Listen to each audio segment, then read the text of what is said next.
have some good times with all that. That's really pretty good stuff there. Hold on, let me see if I can share this. There you go. Boom. That's awesome. I'll share that with John because I think he'll like that. All right, Randy Hall mentioning Smile Mondon. We talked about that yesterday as we get a little closer to checking in with the rest of our video audience. We talked about that a little bit yesterday, that inside linebacker position in particular is just one of those areas where a lot of folks think, well, George is destined to have a step back. George is destined to kind of go back to the pack a bit. You know, you lost a first-round pick in Quay Walker. You lost your Butkus Award winner in Nakobe Dean. You lost Channing Tindall. You lost these guys that were so pivotal for you, and you got a lot of newer type players on the horizon there on that. Well, guess what? All the more reason why you love the things that are being said about Smile Mondon. You love the things that are being, talked about with all that. All the more reason you like all of that. Really good stuff there on that. All right, so we're going to get ready to get going here in just a moment and have a great time. We'll welcome in our video audience here and say hello to all those folks here in just a minute there as well. Really good stuff on the program here today. I forgot to send one thing to our producer, Michael Carvel, so let me make sure I do that so we can be off and running here in just a moment. It's going to be a fun show. We'll talk to Connor Riley. That's always a good thing. Connor has had a chance to watch Georgia practices a little bit, at least a brief window into that for a couple of days. And we'll get some good stuff from Connor today on what he has seen. I thought his observations at DawgNation.com have really been top shelf. So we'll get a chance to do some of that with Connor here coming up in just a couple of moments. Also, we'll kind of continue to look back, and we're going to hear a lot from Georgia coaches and players this week. But some of what we'll do on today's show is also a little bit of a look back on some of the things that Kirby Smart has said. And in particular, I want to focus in on the offensive side of the ball today, if you don't mind. And we'll welcome in Facebook, YouTube, Twitter, Twitch, all of our video platforms now. Good to have all of you with us on the program here today. I want to focus in on the offensive side here for a moment because some of the things that Kirby said last week kind of speak to some lingering questions I have. And some of this I addressed with Terrence Edwards the other day. And I told Terrence the theme to some of my questions about the Georgia offense all kind of sort of center around the idea of a coincidence, like this happened, but is that just a coincidence or does that really mean something? And there are a few areas in which I kind of have some of that still sort of left over. And I thought some of the stuff that Smart talked about the other day, certainly a pretty big example of all of that. So let me take a couple more comments and to the rest of our video audience. We're glad to have all you on board here as well. And we'll get ready to get rolling here in a moment. We're going to talk about Ohio State here a little bit because they are right ahead of Georgia in the coaches poll, preseason poll, which was released yesterday. Scott Harris said still not sold yet on Ryan Day as the head coach of Ohio State, and I would say nor should you be. This is one of those where, maybe Day is now like Kirby Smart was a year ago. Obviously Kirby was facing some questions. Remember all the media folks last year who were saying, if Georgia doesn't win a national championship now, when are they ever? If Kirby Smart in particular doesn't win a national championship now, when is he ever going to do it? Will it ever set up better for him than it does right now? We kind of pushed back against that and sort of laughed at that last year, but that's some of what was out there, related to Kirby Smart and Smart on the field with the decisions that he made, the way the team played. Smart last year emphatically addressed the big question that faced him.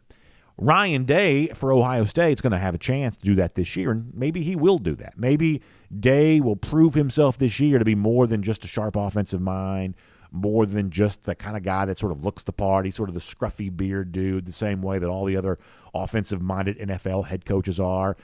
Day is sort of out of central casting when it comes to offensive-minded head coach, the look they seem to possess, the persona they seem to give off. Day seems to be cut from a similar cloth in a lot of that. And maybe he'll kind of prove that he's more than just typecast in that role, that he actually is a really good coach. Maybe the way his team plays this year will do that he can actually, employ this new defensive coordinator, Jim Knowles, to great effect. They can be better on defense, and they can be a little bit more of a well-rounded team the way that Georgia was along the way to winning a national championship a year ago.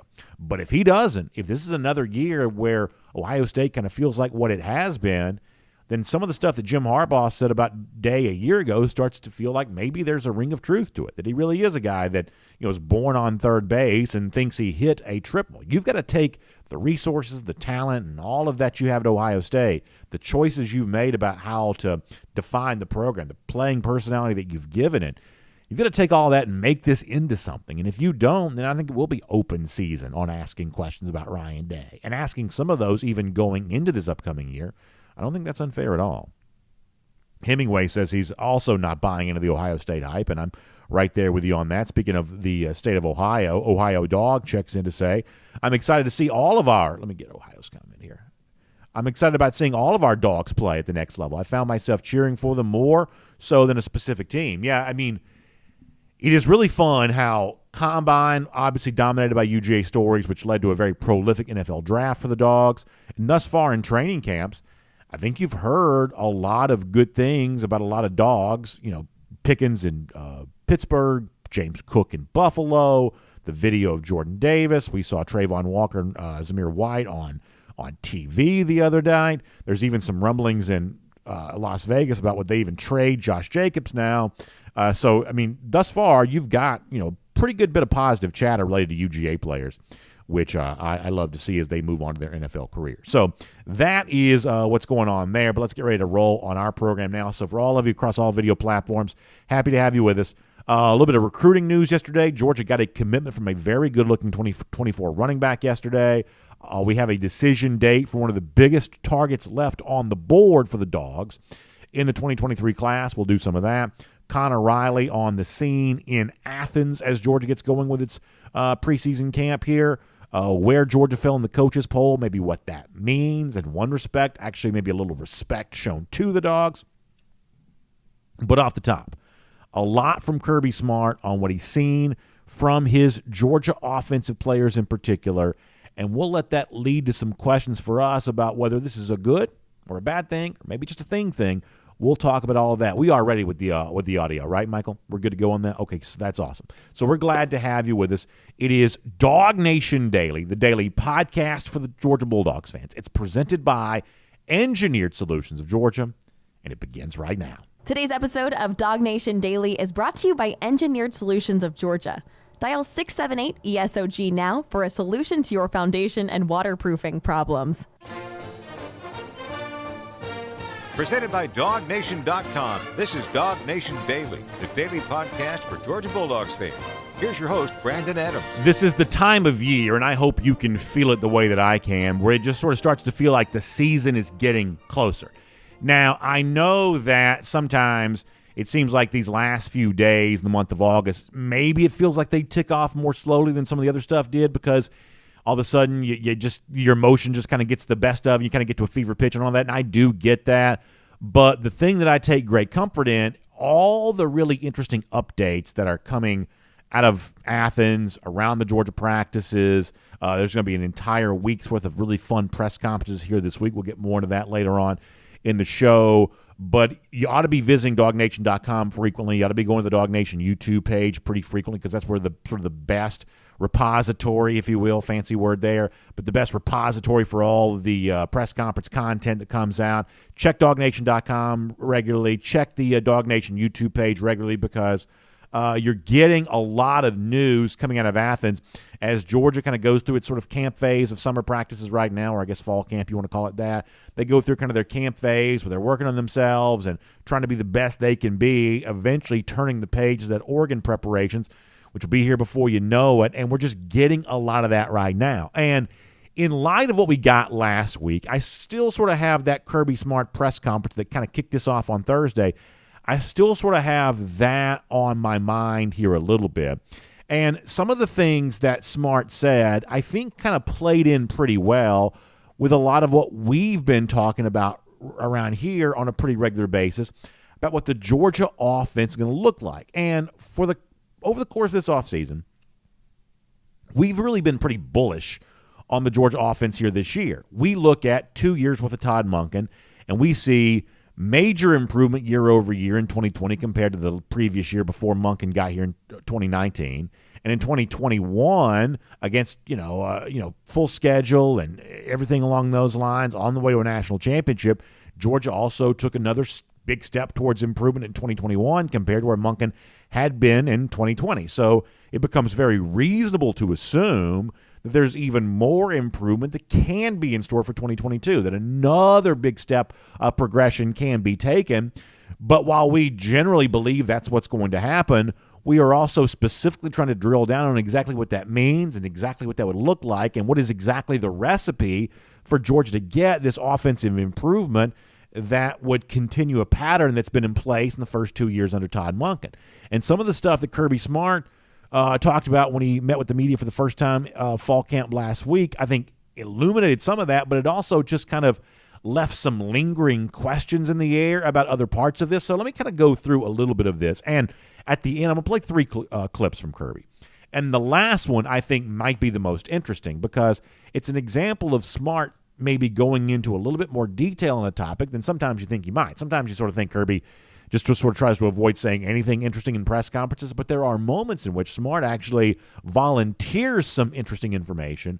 And the last clip we're going to play from Kirby coming up in a couple of moments, it's an example of that. But let's do some other stuff before we get there first. Let me start with running backs. I think the running back conversation around Georgia is just really fascinating. And what I've said is that the actual recipe for big offensive improvement for Georgia this season is maybe a little different than some think. Some think that Georgia's got to throw the ball better. But the truth is, Georgia actually last year threw it pretty well, way better and way more frequently than it had previously under Kirby Smart. That this was a much improved passing game a year ago compared to almost any year prior to that in the Smart era. And our belief is that if actually Georgia just simply replicated through the air what it did a year ago, it'd actually be in pretty good shape from a passing standpoint. But if you want to kind of break through that ceiling of scoring 40 points per game, something that Georgia came close to doing a year ago but kind of finished just underneath, but if you want to break through there for the upcoming season, maybe finding a little bit more of a value add in the running game might actually be a way to do that, because you compare the Georgia running game of the last 2 years to the sort of the best version of Georgia in its ground attack during the Smart era. You did see an example the last couple of seasons where Georgia kind of took a step back in that regard. So spotlight on the UGA running backs. And as Smart kind of mentioned the other day, it's a situation here where you got a couple of guys that you sort of know a lot about, who we've seen play a pretty good bit now, and some other guys underneath them who want to make a name for themselves there as well. And how is all of that talent deployed together? This was interesting from Smart last week when it comes to the running back situation. Take a listen to this. Well, I think we know enough about Kenny and Kendall to know their strengths. They're both talented guys. They've played feature roles within drives within their careers here, but never the feature guy. They're both very talented. They both improved immensely in the years here. I think Dell's done a great job developing those guys as pass protectors, route runners. I think the unknown more is Dejan, who's been able to get in a lot of games, mop up, and has really done a good job. He's going to play a larger role this year. And then finding out the two freshmen, both Branson and Andrew, have got to help us from a depth standpoint. So I'm excited to see what those guys can do. So listen, there are a lot of days on this show where I'm kind of like a big blowhard in front of a microphone and sort of fall in love with my own opinion and slam my hand down the desk and tell you this is what's going to happen, this is what I know. Sometimes the temptation to do that is just so great that you just sort of feel like you have to. This is not one of those moments, though. This is not me saying, let me tell you exactly what needs to happen. Let me tell you exactly what's going to happen. This is what I know to be true. I'm actually not that confident in my opinion on this. I'm actually just more curious. Like Kirby Smart, in talking about the Georgia running backs, mentions Kendall Milton, Kenny McIntosh, and kind of puts them in the category of known commodities. We've seen both those guys play well, and when they've been healthy, they've played pretty well. They've played frequently, and they've played well when they've been healthy. We know sort of what Georgia has in Kendall Milton and Kenny McIntosh. And Kirby Smart also mentions Daijun Edwards there as well. Now, here's what I know about Daijun Edwards. I know that Daijun Edwards is a good player. I don't have any doubt about that whatsoever. Daijun Edwards exceeds the threshold of what is required to be a capable SEC running back. And if there was ever like an expansion draft and some other SEC team could get their hand on Edwards, which I guess in modern times there sort of is, but if another team could get their hands on Daijun Edwards, there are plenty of teams in the SEC that would love nothing more than to say, that's our featured back. We're going to build our offense around him. Daijun Edwards, just potentially for the right team, could be that kind of guy. And maybe at Georgia, through a series of circumstances, maybe he could be that guy for UGA there as well. There's no doubt in my mind that Daijun Edwards is a good player. I think most of you would probably agree. But is more of Daijun Edwards crowding into a situation with both Kendall Milton and Kenny McIntosh, is that a good thing for Georgia? And this is where I have to admit I'm a little bit uncertain, because what I kind of see is there's a little bit of a magic number for Georgia running backs. In the Kirby Smart, Dale McGee era, McGee, of course, being the running backs coach, regardless of who the offensive coordinator's been, when Georgia has trusted a running back enough to get at least 150 carries, that has turned out to be usually a pretty good running back for Georgia. Obviously, you had Chubb Michelle in 2017, but in 2018, both Elijah Holyfield and DeAndre Swift kind of exceeded that 150 carry number. You want to go back 2019, Swift's final year at UGA, he also kind of exceeded that 150 carry number and put big numbers up because of that. Last couple of years, we really haven't seen the Georgia running backs going above that 150 carry number. 2020 is a different thing because there were just way fewer games. But last year, just Zamir White alone got above that 150 carry number, whereas in years like 2017, 2018, you had multiple running backs getting that 150 carry mark. Now, some of that's because Georgia just threw the ball more last year, threw the ball better last year. But as I talked to Terrence Edwards about the other day, here is the thing I'm sort of left to kind of wonder about a bit. Is it a coincidence that in the years which Georgia has run the ball the best, they have relied primarily on a couple of guys to get that done? And as Georgia's kind of become a little bit more of a running back ensemble team in 2020 and 2021, those rushing numbers have regressed a little bit. In other words, if you're a Georgia fan, are you kind of rooting for Milton, McIntosh, or just any tandem of backs to greatly exceed the rest of this bunch, or do you like the idea, as Kirby Smart said, of Dajon Edwards kind of moving into the same discussion with Milton and McIntosh, and freshman running backs like Branson Robinson, Andrew Paul being a part of that too? Now, you may have this season what you had before, which is, hey, the overall depth of talent here, incoming players, and a guy like Dajon who's just kind of ready for a bigger role. You just may have too many running backs where you have to give them some carries. But is that a good thing for Georgia or not? I have to admit I'm still kind of lingering and sort of thinking about that a little bit. Another question where I kind of have a little bit of a lingering question around, and I'm not quite so sure exactly what all this means, is for Georgia at the tight end spot. And this is where I have to be honest a bit.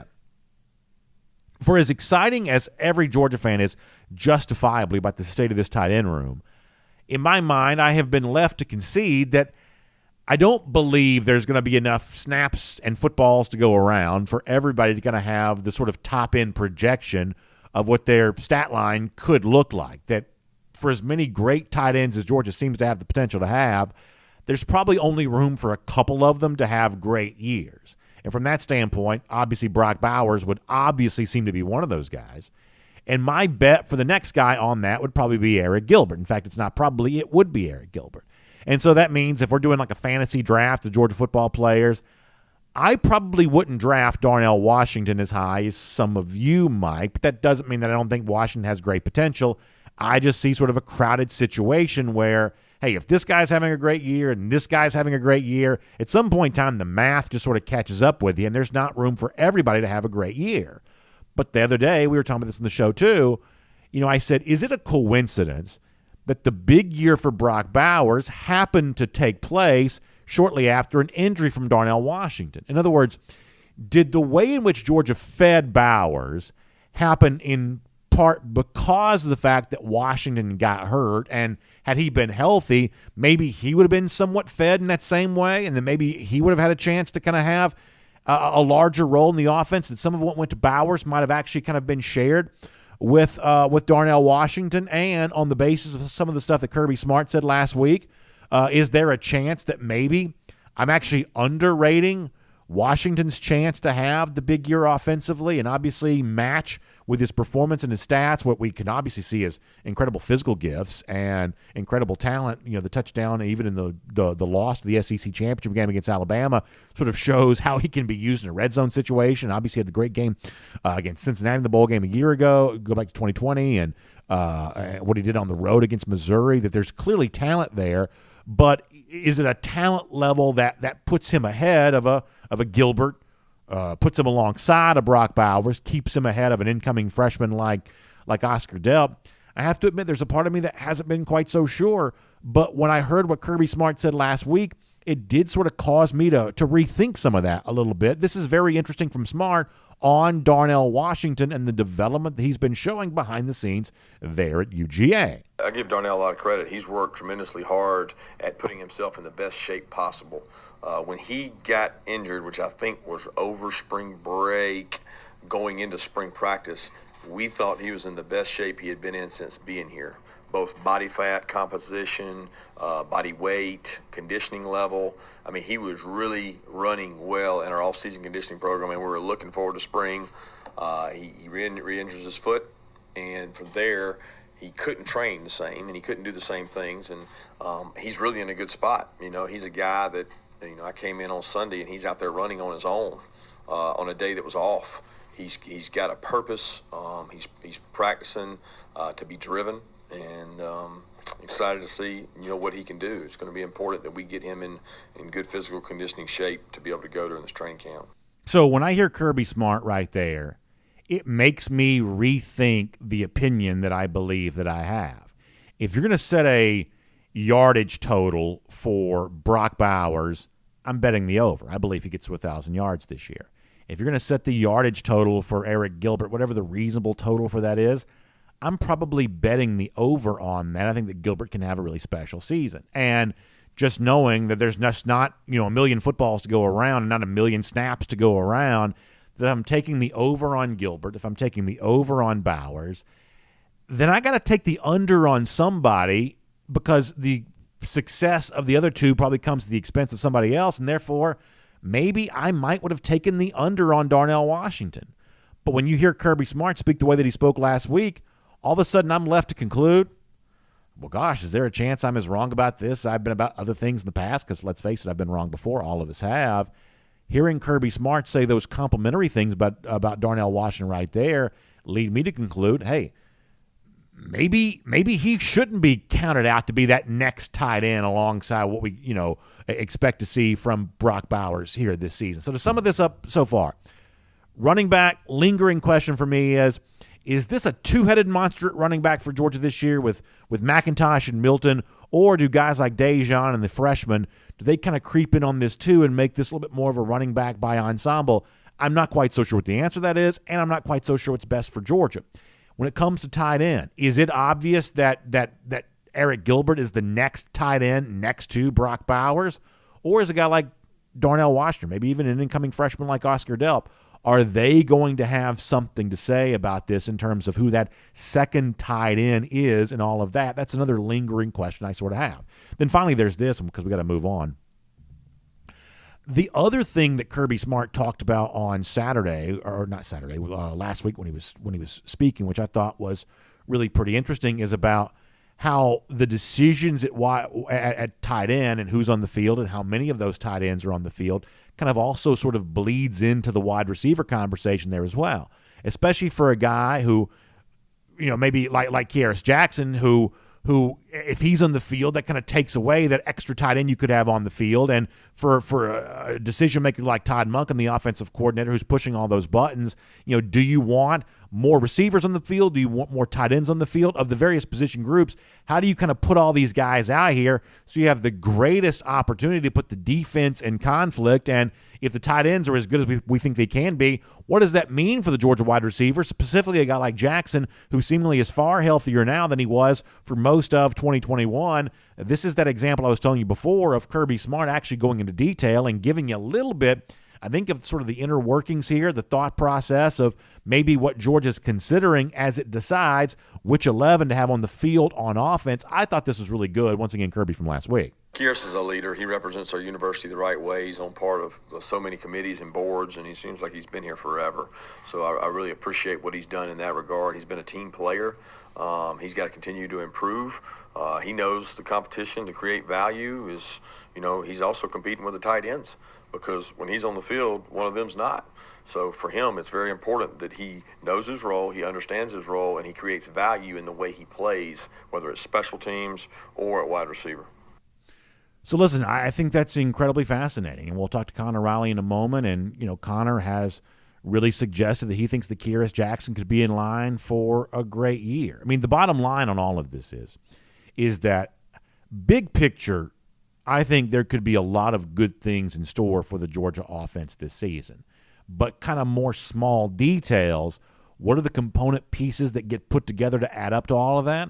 I'm still not quite so sure. That's why I'm listening in close to everything these Georgia coaches and players are saying. That's why I'm reading close all those practice observations that we see popping up there at DawgNation.com. We're seeing hints and clues dropped each and every day, but what the Dogs are actually going to look like and which of these large list of names of playmakers actually get a chance to break through in a big way for this upcoming year. My name's Brandon Adams, and this is DawgNation Daily, the daily podcast for Georgia Bulldogs fans. We're presented today by Engineered Solutions of Georgia, and we're happy to have you with us no matter how you get to us today, live on video, 10 a.m., Facebook, YouTube, Twitter, Twitch. We're on the radio at noon on Athens Sports Radio 960 The Ref. We're available as a podcast wherever you find them, including the world-famous DawgNation.com. Just really happy to have you on board with us. And a big thanks to our friends at ESOG for making it all possible. Engineered Solutions of Georgia. You hear me talk about them a lot. You've heard me talk about them now for years, and they are a name to know because of one simple reason. They're a solutions-based company. That means they are ready to step up and solve one of the biggest problems you could be facing as a homeowner. I'm talking about foundation or waterproofing issues. You see cracks in the walls? That's oftentimes not a good thing. Deep down, you sort of know that. You don't really need me to tell you that. But sometimes it's sort of easy to pretend it doesn't exist. That doesn't do you any good. When you reach out to my friends at Engineered Solutions of Georgia, you may actually find out that some of the evidence of a potential foundation issue are actually not as substantial as you might think. It's an easier fix, which is great news. And if that's the case, ESOG is going to tell you just that. They'll tell you to go to the hardware store and pick out whatever you might need. But if it's something more substantial than that, then obviously you want good folks on the scene working for you. And that's what Engineered Solutions of Georgia is all about. They got an entire team of engineers working for you. There's nobody else in the industry that can say that right here in our market than our folks at Engineered Solutions of Georgia. So you want to reach out to them. Also for your waterproofing issues. When it rains, you see that water creeping into your garage, your basement. Sometimes it does more than creep. Sometimes it's flowing pretty good. It's time to get that seen about there as well, because that's not going to go away on its own. You're going to have to get that taken care of. Our friends at Engineered Solutions of Georgia helping you with all of that. You can find them online, or actually you can give them a call. It's very, very easy to remember the number. Just simply dial it up. 678-ESOG now. That's 678-ESOG now. That'll get you in touch with our friends at Engineered Solutions of Georgia. Great to have them a part of our program here today. It'll also be great to have Connor Riley on board with us here in just a moment. We'll do a Kroger Fresh Take with him. Before that, though, I want to go around the doghouse, presented today by our friends at Georgia's own credit union. And I want to talk about the preseason coaches poll that came out yesterday, because I thought there were a couple of interesting things related to this. And in one respect, maybe not the total disrespect for UGA that we sort of saw last week. Now, the top three in the rankings, exactly as you would predict that they would be, but there's kind of an interesting wrinkle to this. So in the preseason coaches poll yesterday, Alabama came in at number 1. We told you they would. You already know that as well. Ohio State at number 2. Whether it's right or it's wrong, we knew that was going to be the case. Georgia comes in at number 3. Then it's Clemson. Then it's Notre Dame. Now, let me say a couple of things here. So while the top 3, exactly as we all knew they would be, it is interesting to note that Georgia did get more first-place votes than Ohio State did. That's what that number in parentheses means for those of you watching on video. Dogs got 6 first-place votes. Ohio State just 5. Alabama, the overwhelming margin there of 54. Now, we've told you before that this sort of unanimous assumption that Alabama is just going to be great, no one can stop them, to me it sort of speaks to a little bit of just erroneous thinking on the part of the folks who do this kind of stuff. In this case, it's coaches, but coaches are heavily influenced by the media kind of the same way. There is just this sort of logic that seems to exist in the air that if you're not a part of the unanimous consensus, you're sort of dangerous and you're sort of wrong and you should be kicked out of the club. For instance, someone in the coaches poll, one of the coaches, we don't know who, we won't see a publicly released coaches poll until the end of the season, but somebody voted Texas number 1 yesterday. Now, I'm like you. I think that's ridiculous. There's no way I believe that Texas is going to be number 1 in the country. I think that's just a wrong opinion. They, I guess, could win the Big 12. I don't believe they will. But the reaction to someone voting Texas number 1 yesterday, I think was really fascinating. You saw a lot of folks on social media saying, this coach who has this vote, should be kicked out of the coaches poll and never allowed to vote again. Well, most coaches actually take that as they'd be fine with not voting the coaches poll because it's just a pain, something they feel like they have to do.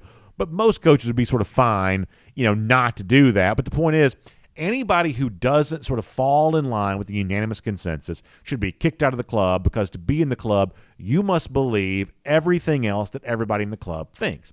That is why it was easy to know that Georgia was going to be number 3 and Ohio State was going to be number 2 and Alabama was going to be number 1, because that's what everybody else so-called in the club thinks. And if you want to be in the club, you have to think what everybody else in the club sort of thinks. So Georgia sort of suffers from that at least a little bit. But on the field, they'll get a chance to kind of prove just how wrong everybody else is on that. Now, the other point that I think is really interesting about the coaches poll yesterday is that it sort of speaks to the larger college football playoff conversation that's been ongoing for really the entirety of the offseason, which is that virtually everybody seems to think that Georgia and Alabama, 2 SEC teams from the playoff last year, in some form or fashion, either Alabama's the SEC champ, Georgia's the SEC champ, they will both return to the playoff again this year.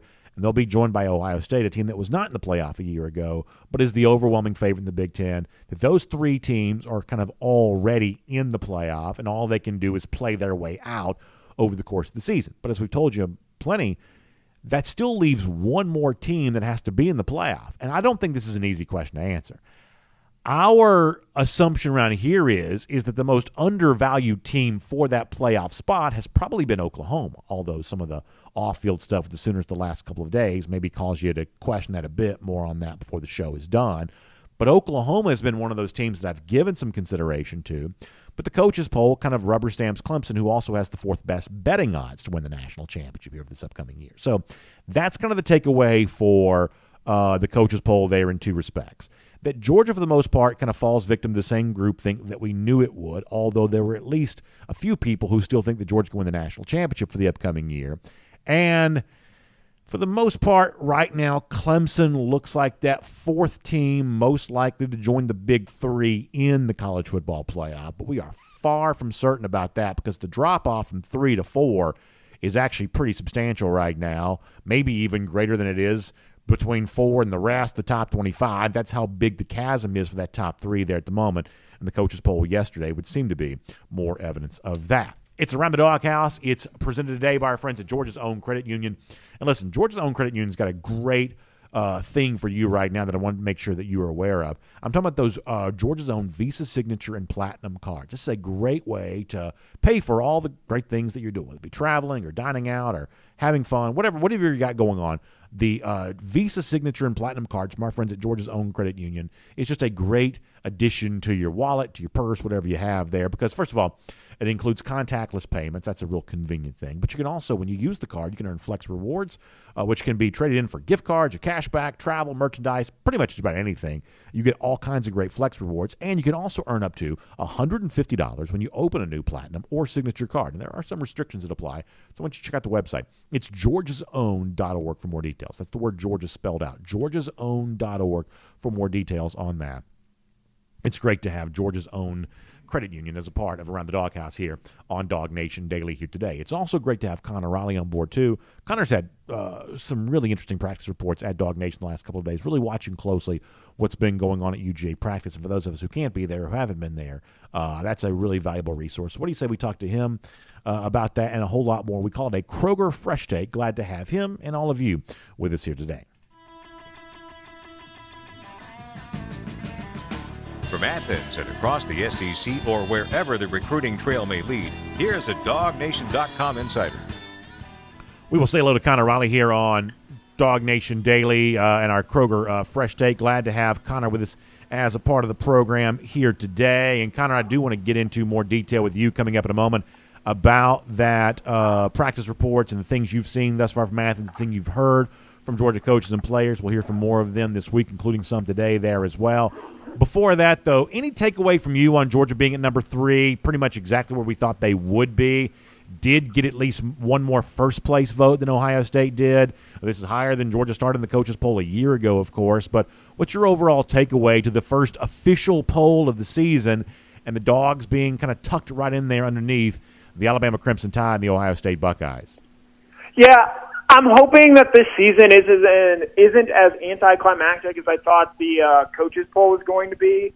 Again, no surprise that Georgia comes in at number 3. I guess I'm a little surprised that they got as many first-place votes as they did.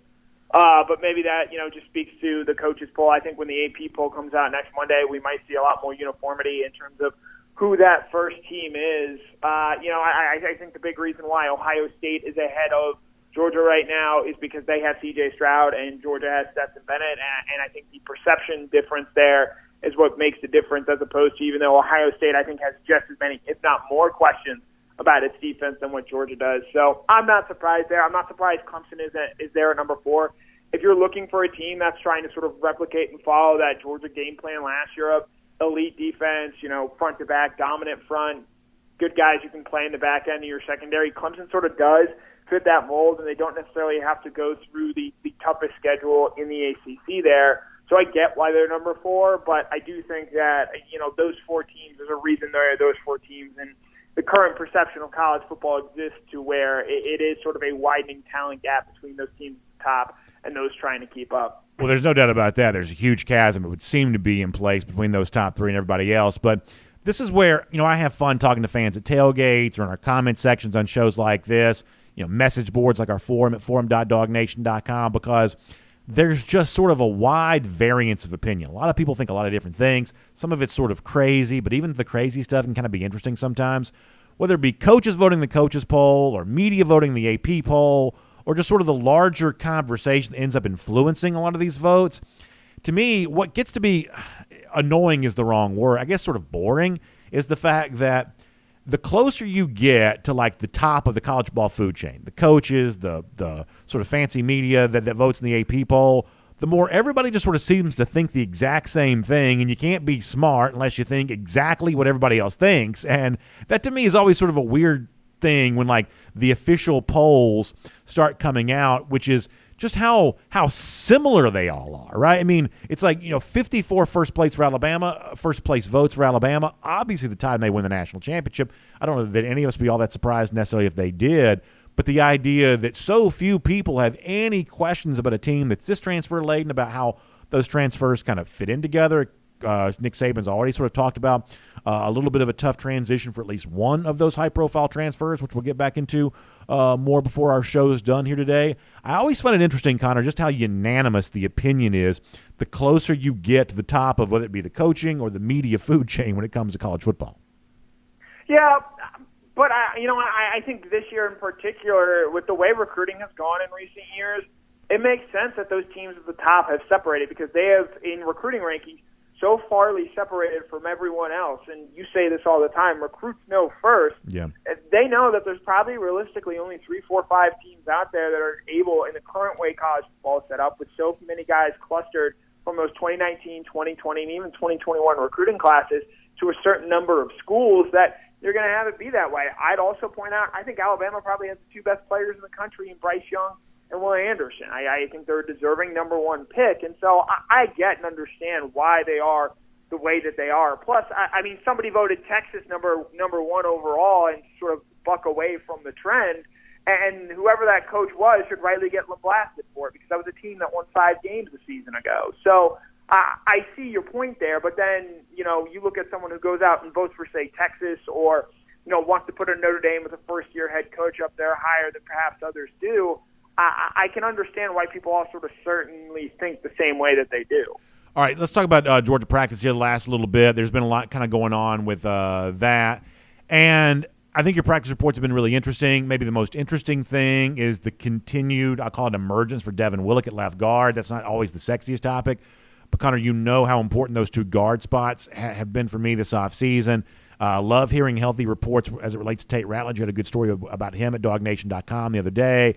I think that Willock is a little bit of a left side version of what I kind of think of Tate Ratledge. These are not pretty players. These are guys that are a little bit of, street fighters, sort of bar bouncer types, but you want tough dudes in the interior of your offensive line at those guard spots. And I don't necessarily have a rooting interest in who starts, but they seem to sort of play with the style that I want my guards to play with because of what they can do for the Georgia running game. So of all the observations from you, let's start with the offensive line. What do you think with the fact that at least thus far, Willick proving to be a pretty firm competitor in that left guard, rotation?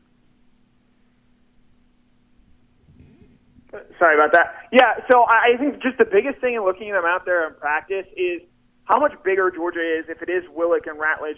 They are at guard compared to a season ago. Justin Schaefer and Warren Erickson were capable players, no doubt, but Devin Willick and Tate Ratledge are both 2 to 3 inches bigger and about 20 to 25 pounds heavier than those two guys were. It is a more physical line, I would say. With those two guys at guard, it is more like an offensive line we would see under Sam Pittman than we did necessarily under Matt Luke there. And Georgia feels very good about what it has at the tackle spots with Broderick Jones and with Warren McClendon. Those guys are great athletes, guys who are going to be able to hang out there against elite pass rushers. And I think the big thing that we want to see, because we've talked about this for a few seasons now, those explosive runs, not necessarily the long, 50-yard runs where, a defender falls down and that's how it turns from, say, a 20-yarder to a 50-yarder. But can they consistently break off those 15 to 25-yard runs where the offensive line opens things up, the running back makes the one guy he has to make miss, and it goes from, say, a 4, 5, 6-yard gain into a 12, 13, 14-yard gain. If Georgia's able to do that, I think they're going to have the dynamic running attack that, let's be honest here, has been rather missing for the last 3-4 years at Georgia. Ironically, I think since Sam Pittman was last here. And so if Ratledge and Willick bring the beef, so to speak, I do think that you could potentially see that explosive running game open up that Georgia has sort of been lacking on the offensive side of the ball in recent years. The other thing, I talked about this before you joined us, which is, I'll admit, I don't really know what my opinion is on this or maybe what's actually best for Georgia, but when it comes to that running game, Kirby talking a lot the other day about Dejon Edwards in a bigger role this year, admitting that there's opportunities for Branson Robinson and Andrew Paul, two guys that I think that, your eyewitness account would say, hey, look really good in pads and look really good. They certainly looked the part in their early days of Georgia practices here. But, Connor, is it a coincidence that as Georgia's kind of become a little bit more of a running back ensemble program in 2020, 2021, the overall running production has gone down a little bit? Georgia hasn't had a 1,000-yard rusher since 2019. You won't count 2020 on this because that was a shorter year. But the best Georgia backs in the Smart era have gotten over 1,000 yards. These are guys that Georgia trusted to give at least 150 carries to. And oftentimes you'd have years where more than one back would have gotten 150 carries for Georgia. Do you think that Georgia needs to pick two guys and feed them heavily, or do you think this can be a more explosive running game while also giving a good number of carries to a good number of backs? I'm going to go with the latter here because I think as Georgia had proven last year, and I've sort of written on this and touched on it in a couple ways. I touched on it on Tate Ratledge. I think Broderick Jones may be the perfect example of this.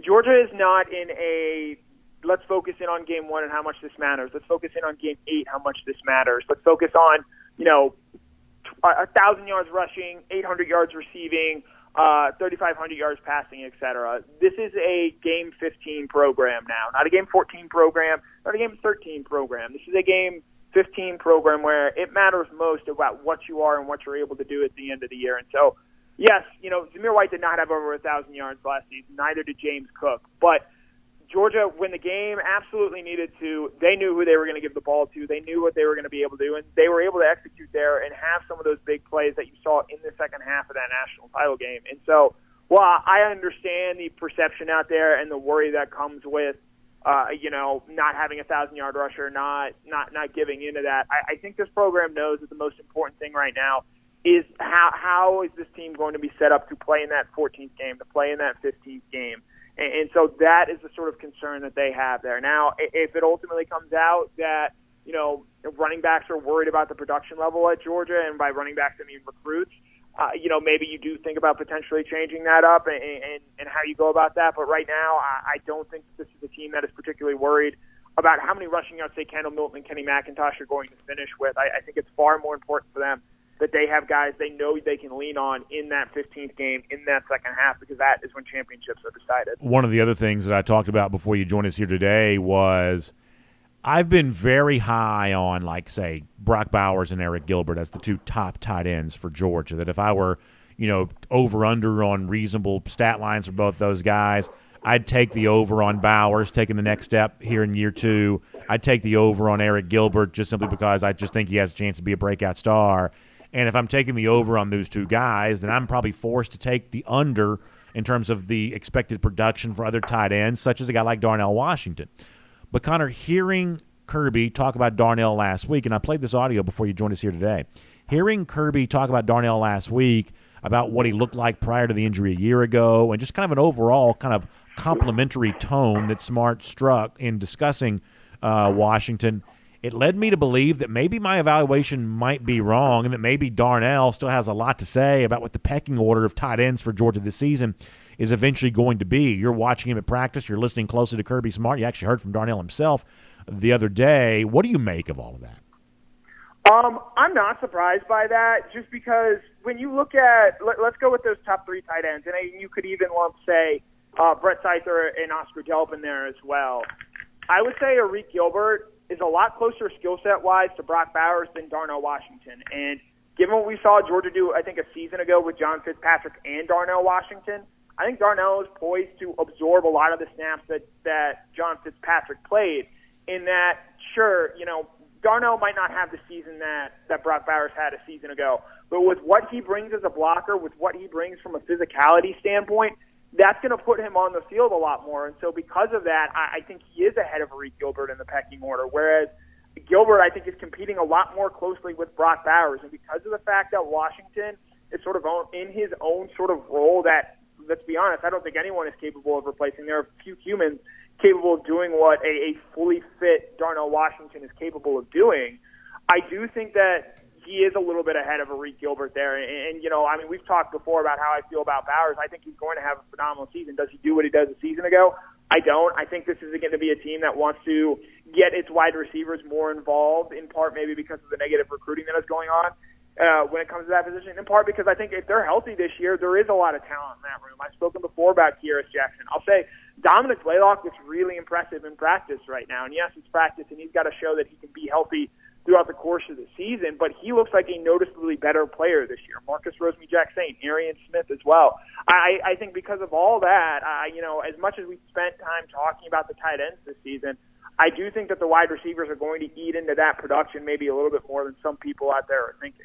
I want to preview what's going to happen for Georgia this week, including some really cool press conference moments. But first, let me remind folks, this is our Kroger Fresh Take with Connor Riley here on DawgNation Daily. And Kroger's got a great opportunity for you right now to take advantage of a brand-new membership plan that creates incredible level of value, features, and benefits. It's called Kroger Boost. Now, when you take advantage of become a member of the Kroger Boost membership program, you get opportunity for free grocery delivery. You get twice the fuel points. Listen, right now that really matters, the fuel costs being so expensive to fill up your vehicle and travel around the way that you need to this time of year. Being able to get twice the fuel points there at Kroger certainly gives you a chance at great savings. There's all kinds of other cool stuff there as well, and membership comes as low as just $59 for the year. So please check out this website, Kroger.com/boost. That's Kroger.com/boost to learn a lot more about that. Today. All right, Connor, speaking of today, we'll hear from some folks around Athens at some point in time here today there too. And over the course of this week, I guess we have a chance to hear from offensive coordinator Todd Monken. That's a rare media appearance for him. And someone representing the defensive side there as well, whether it be Will Muschamp or Glenn Schumann, one of the two co-coordinators. My guess is they don't do kind of a tandem show up there. They'll let one guy speak on behalf of the entire group. But whether it be the defensive side, the offensive side, when you talk to other Georgia coaches this week, probably for the last time until maybe the end of the season, what do you think the big questions are that are facing these coordinators? We just talked about some of those related to offense a moment ago, but what stands out of interest to you as we get a chance to hear from some Georgia coaches that we don't frequently hear from? Yeah, whichever coordinator we hear from, I'll be interested to see what they have to say from the secondary perspective. Specifically, if we do end up getting Will Muschamp, I think that is an area that his expertise is going to be relied upon this year. And the way they've broken it up, they have Fran Brown working exclusively with the cornerbacks. They have Will Muschamp working with the stars and safeties there. And so how that dynamic works, especially this year where it does sort of seem to be, at least right now, a more forward-facing two-pronged front with Schumann, I think, running the front seven, and Muschamp in the secondary, as opposed to the years past. Dan Lanning, single voice, obviously. It'll be different there. I think on the offensive side of the ball, Todd Monken's going to get asked about the tight ends. He's going to get asked about the running backs like you asked about a few seconds ago. He's going to talk about the wide receivers out there. I'm interested in what he has to say about Stetson Bennett, because when we spoke to him last year before the Orange Bowl, he made it pretty clear that Stetson Bennett was the guy, and that proved to, I think, really come out and help Stetson play his best game as a Bulldog in the win over Michigan there. And so, they've been through back and forth. They've been through a lot together. We know from past reporting that Monken thought that when Stetson got here, he was the fourth-string quarterback. And so Stetson and him have grown together and turned into both national champions. And so heading into the third year together where he is the offensive coordinator and Stetson Bennett is the starting quarterback, I'll be really interested to see what Todd Monken has to say this week about Stetson. Well, Connor, I know whatever is said, you'll have plenty to write about it there, DawgNation.com. Great stuff from the practice field here thus far. It feels fun to know that we're getting closer to the start of the season, and all this chatter coming out of Athens certainly helps us pass the time before September 3rd, and the Dogs go out there and, I think, big down on the Oregon Ducks. So thank you so much for all of that. We will look forward to talking to you again here next week as part of our Kroger Fresh Take on DawgNation Daily. Yep, BA, as always, was a pleasure. Let's take a look around the rest of the league. This is SEC Through. For me, it's two words. For me, it's the defensive side. We're going to hear maybe from Todd Monken, maybe from defensive coordinator for Georgia here this week. And the Monken stuff is sort of going to be what you expect it to be. Connor kind of laid it out there. My questions kind of laid it out there a little bit earlier. You sort of know what those questions are. But defensively, here's what I'm interested in hearing. And I think, Connor talks about the maybe the young defensive backs and how they fit into all of this. For me, I want to hear two words. I want to hear pass rush talked about a lot, because that's what Georgia was last year. It was a pass-rushing team. They had dadgum near 50 sacks. And the defensive coordinator that was a part of that transformation, he's not here anymore. And obviously he's got capable replacements in Glenn Schumann and Will Muschamp, but does that mindset still linger? Is Georgia still as committed to the pass rush as it was before? And guys like Nolan Smith, Robert Beal, Jalen Carter, on and on you go. Are those guys ready to add up to some sort of statistical profile that sort of gets you to that? You don't need 50, but you need 40. 30-something, 20-something, which we've seen previous Georgia teams have under Kirby Smart. That's just probably not enough. So can you get to that big sack total again this year? And does Georgia speak with the kind of clarity about that when you hear from a defensive coordinator this week? That's those two words: pass rush, affecting quarterbacks, putting them on the ground, wreaking havoc in the backfield.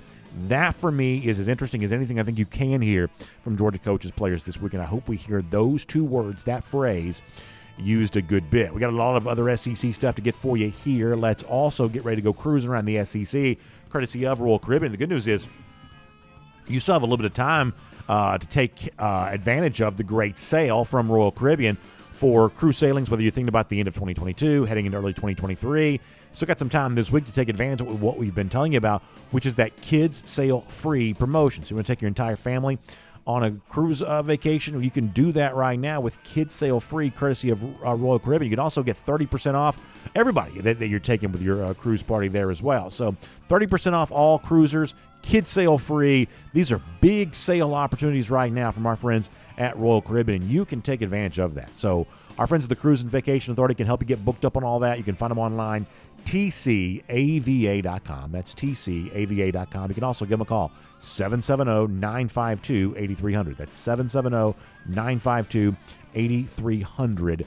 They got you on all of that and getting you ready for a great Royal Caribbean cruise vacation, whether you want a 3 or 4 night sailing heading towards the Bahamas, enjoying Perfect Day Coco Cay. You want a longer sailing, maybe on one of those Oasis class ships, taking advantage of all the large array of opportunities for onboard entertainment you have there. Whatever the right choice for you is, you get great savings right now. So please take advantage of that while this sale is still going on. All right, so let's talk about a couple of things related to the SEC through here right now. Cruise around the SEC courtesy of Royal Caribbean. And there was interesting reporting yesterday. It came out of the Sports Business Journal, and there's been some other stuff added to this. I know The Athletic had some of this there as well, about what the new Big Ten TV contract is going to look like. Now, I realize that your whole, facade probably changes. There's a degree to which this can seem a little bit boring, but let me tell you why I think this matters. In the future, that, and you see some of the stuff there on your screen if you're watching a video of some of the reporting that's been out there, But in the future, the SEC's entire media rights package is going to exist within the sort of the ESPN structure. The ESPN owns the SEC network. So in the future, no more CBS. Everything the SEC does is going to be ESPN, SEC network related. And because of that, ESPN is severing its tie and not even really at the negotiating table with the Big Ten at all for its own TV stuff. So what's the Big Ten doing for its new media rights package that's going to be heavy dollars more than what the current SEC is making with its new contract that's coming into place? Well, it sounds like their primary game is going to be on Fox. Fox also owns a large portion of the Big Ten network. But then you've got games as well that are going to be on CBS and potentially on NBC there as well. That you're going to have a big Fox package. Think about that as the big noon Saturday, rolling to CBS for 3:30, and then maybe rolling to NBC for some primetime games. Now, here's the concern that I've had, but I haven't heard anybody else express. I just think those other networks do sports better. I think sports on Fox are just better than sports on ESPN. It looks better. It feels bigger. You think about the CBS 3:30 game. Not everybody loves Gary Danielson. He's not everybody's cup of tea. But you love the overall feel, at least I do, many of you agree, of the SEC on CBS at 3:30. There's nothing on either the ESPN family of networks or the SEC network that has ever felt as big as CBS. And the whole idea, well, that's a broadcast network and ESPN's cable. Honestly, in 2022, I'm not even sure that even matters anymore. It just still feels bigger on CBS. They do a good job with Brad Nesser doing play-by-play and everything else that goes on there. They do a good job of just making it feel big. I think ESPN fails by comparison. I think NBC, much the same way. The same network that does Sunday Night Football, has Carrie Underwood and all that cool stuff, also doing Big Ten games on Saturday nights. Now, it's not going to be as big a production as the Sunday Night Football is with the NFL, but it's still a network that's shown the ability to make TV look big, to make sports on TV feel big. And by comparison, I'm not quite so sure that ESPN's as capable of doing that. Here's the one reason why I think that you and me as average fans should care about this new Big Ten TV contract that's about to come out. Is it just sort of seems like the Big Ten is positioning itself in the future with better TV partners than what the SEC has in ESPN. ESPN's paying the SEC a ton of money, but ESPN is also on its own right kind of a failed business. They have hemorrhaged subscribers for years now. They have had massive layoffs within their corporation because of the fact that their business model is becoming less sustainable than it once was. By comparison, is that going to be as good an ally in this future arms race between the two super conferences, the SEC and the Big Ten? Is the SEC going to be in a disadvantageous position because its media rights ally is ESPN, and the Big Ten is lining up behind Fox and NBC and CBS? I think that's at least worth exploring, but right now it doesn't seem like anybody's doing that. You know the Cale Gundy situation by now. This is the now former wide receivers coach at Oklahoma, obviously stepping down, choosing to resign because of something that he said in the locker room. You can go 1,000 places and get all kinds of commentary and coverage on all of that. Let me make this about football here for a moment, though. I told you this a few moments ago if you've been with us for the entire show.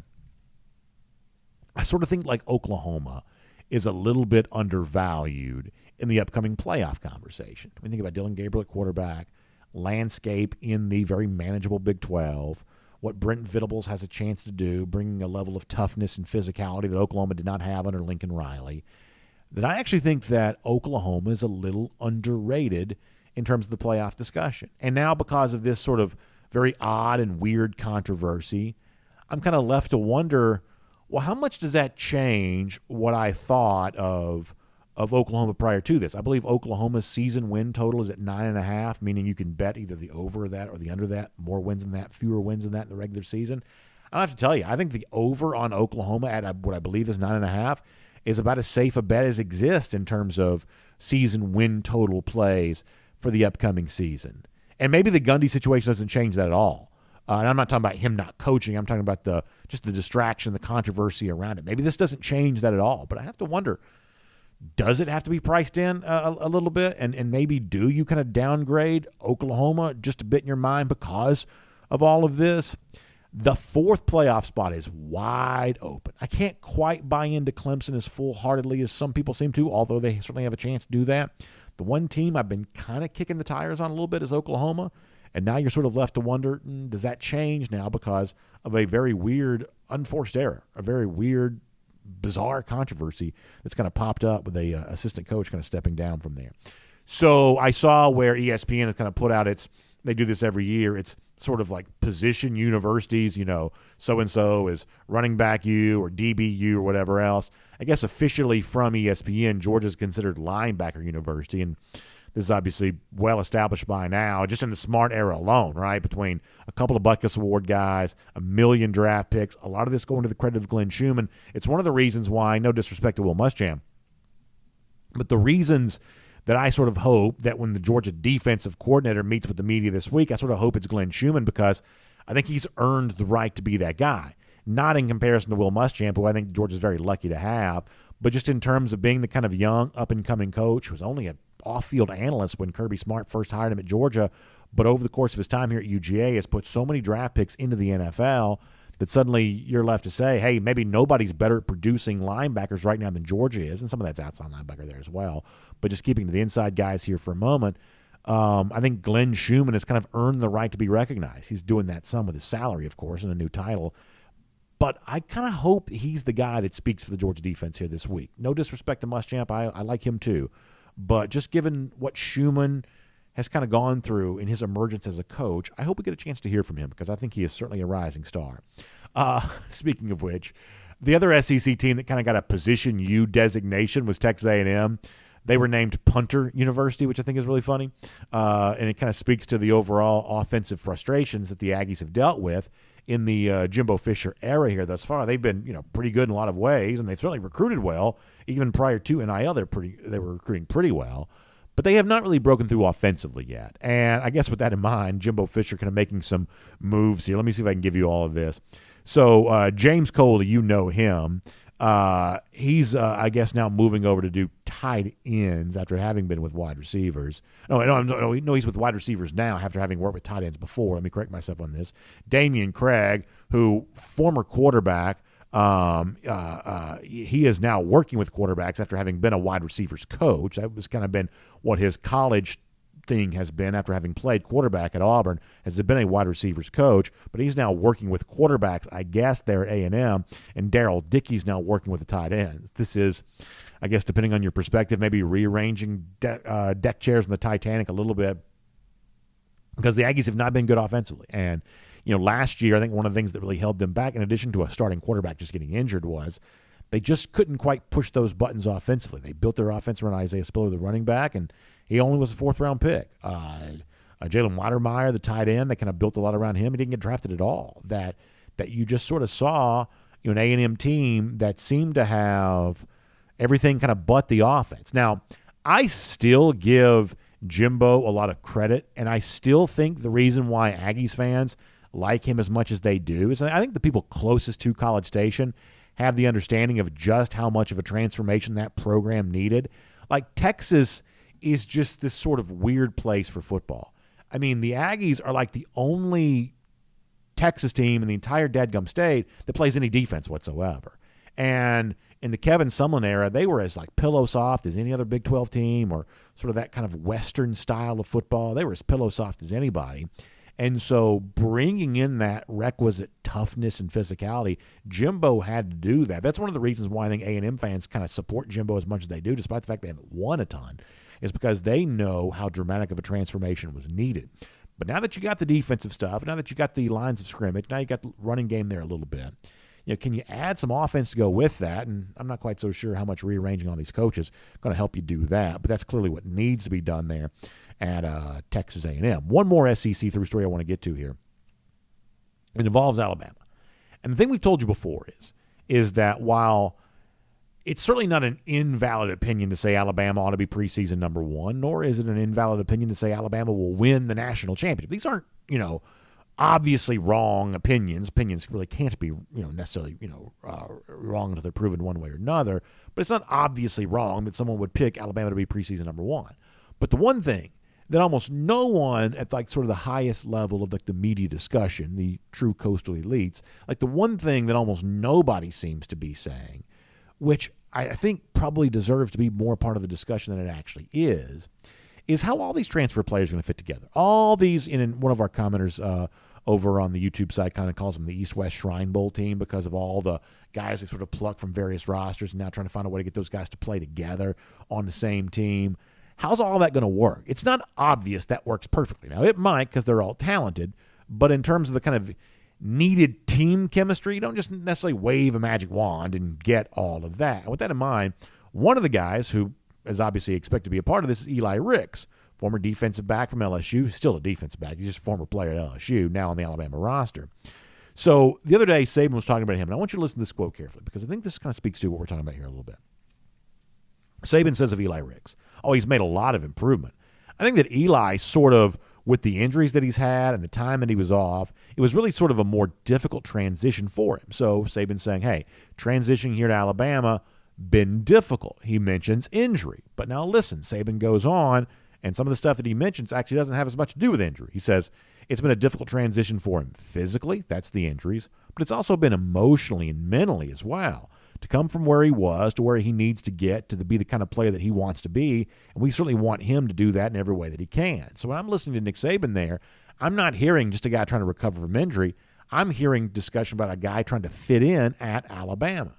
And you got to be careful with that. In life, there's just no free lunch. There is no all upside, no downside. That when you take players who are talented from somewhere else, you clearly get the upside of having their talent, but you also deal with whatever baggage they may have had going back to their time in a previous school, or the challenge of getting all these pieces to sort of fit together. And sometimes it doesn't all work so smooth and so easy right there at the forefront of all of this. And maybe Alabama could be in the midst of finding that out. We'll certainly find out ourselves once the games start being played. We'll make that cruising around the SEC, courtesy of Royal Caribbean. Now, let me do a little recruiting stuff here for a moment because we have a couple of pretty big pieces of UGA recruiting news to get for you here today. And let me start with this. Hakeem Williams, very impressive 2023 wide receiver. This is maybe I'll say it this way. There may not be very many battles left for Georgia in the 2023 class. They're going to be watched quite as closely as this one's going to be. Jeff has a good story up involving Hakeem Williams at DawgNation.com where Hakeem talks about some of what he likes about Georgia, some of what's drawn him to UGA and kept the dogs here in the mix. There are people in College Station, that's other school, A&M, that seems to be in competition for him, who seem to think Georgia's in a pretty good spot here, but, obviously this is one of those battles that Georgia's had a tough time winning when it comes to high-profile wide receiver. Jeff's just got a good story up there talking about a lot of this. I'll show you the tweet from Williams that kind of sets all this up. September 23rd, there is the date, and I don't know what it means, but, man, Georgia's always in the middle of these deals, right? I mean, you see Williams wearing the Georgia uniform, sitting down in the chair right there in the middle. You got him holding up the Miami U, dressed like Jason for Texas A&M. I have no idea what that's about. Jason also does not use a chainsaw, but I guess we're going to kind of borrow from different pop cultural references there on that. You see the other finalists on hand there as well. So Hakeem Williams getting ready to make that decision, and this is going to be a big one watched closely by Georgia and Georgia fans alike. Read Jeff Sintel's story there at DawgNation.com for a lot more on that. And then you've also got the commitment yesterday from a 2024 running back, Tavani Mizell. And this is the perfect example we say all the time. If Mizell was a current cycle player, we'd have huge reaction to this. This is a top 100 player in the country. This top 5 running back. This is a very big deal for the class of 2024. Like the other day, Georgia took a running back from like the class, what, was it 25 or like some way time in the future? Like this is only 1 year ahead. But this is a top 100 player, big deal for the Dogs, and a big win here. Also kind of keeping that fire burning in the state of Maryland, which has actually become a little bit more of a hotbed for high school football as of late. So a little bit of that when it comes to Georgia Bulldogs there. So that's good news. We'll talk to Jeff Sintel more about that on Friday. So a couple of recruiting pieces for you to be aware of. Decision day coming up for Hakeem Williams sooner than you may have thought, and Georgia gets itself a really good-looking 2024 running back there yesterday there as well. Also, before we're done today, quick shout-out to our friends at Merriweather and Tharp, your source for Georgia Divorce. Also, big dog fans, they're with us coming up here for our Dog Nation Duck Hunt tailgate. Really, our friends at Merriweather and Tharp are with us for everything we do because they love having fun. But they also know that sometimes in life things aren't fun, the divorce process being one of those things. So if you find yourself in the middle of a divorce situation or at the forefront of maybe going through all of that, please reach out to my friends there. The AtlantaDivorceTeam.com, that's the website. The AtlantaDivorceTeam.com. Meriwether and Tharp is your source for Georgia divorce. They'll explain the law, they'll listen to your story, and they'll go to work for you, and they'll fight to get you everything you deserve and to set you up for a very successful next season of your life on the other side of this marriage that's coming to an end. That's what Meriwether and Tharp can do for you, and you'll see them with us coming up the DawgNation.com tailgate there on September 3rd, right there at Mercedes-Benz Stadium before the Dogs beat down on the Oregon Ducks. So with that said, let's get ready to wrap things up. So, couple of golden shoes to give out here. First of all, if you're watching on video, I'll show this off. I actually have my hands here on the brand new National Championship Coke bottle. And I don't mind telling you, I've been waiting a long time to get my hands on one of these. Not just since it was shown last week for the first time. I'm talking about 40-something years. I've been waiting to get my hands on this. The Steve Penley artwork here on this. I want to thank Lisa Affair from North Augusta, South Carolina, who got this for me. A family member of our producer, Michael Carvel, got this for me. And I am so proud to have this on hand, to show this off. A true artifact here. The Georgia National Championship Coke bottle. This is my championship ring right here, and I'm happy to have it. So, Lisa, thank you so much for that. Now, it also leads us to a golden shoe for today, because the other day we're kind of joking about the new Coke bottle, and I told one of our buddies on Twitter, Alabama fan G. Grace, that Alabama's going to get an RC bottle for finishing second. Some of you know what RC Cola is.